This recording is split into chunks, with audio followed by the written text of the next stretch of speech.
I am the Tofu Golem. Please enjoy the video.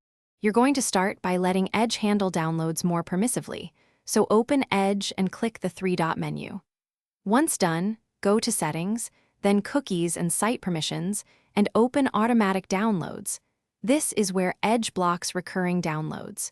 You should set the control to let sites ask before downloading or add a specific site to the Allow list when prompted. This first step is about changing the default behavior, so that Edge stops immediately blocking legitimate files and prompts you instead.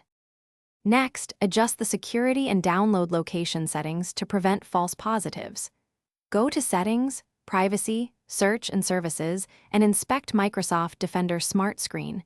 You can disable it for downloading from trusted sites, but be cautious. This reduces protection. Make sure your Downloads folder is correct and enable Ask Where to Save each file to monitor incoming files. Also clear any flagged downloads list in Edge so repeat blocks don't persist. These steps balance convenience and safety. Finally, apply and verify your changes. Clear the browser cache and restart Edge so settings take effect.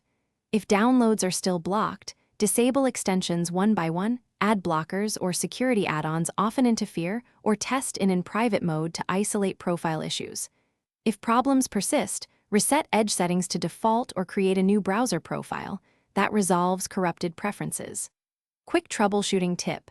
If a specific file is blocked, temporarily disable the extension or feature causing the block. Download the file, then re-enable protection. Thanks for watching.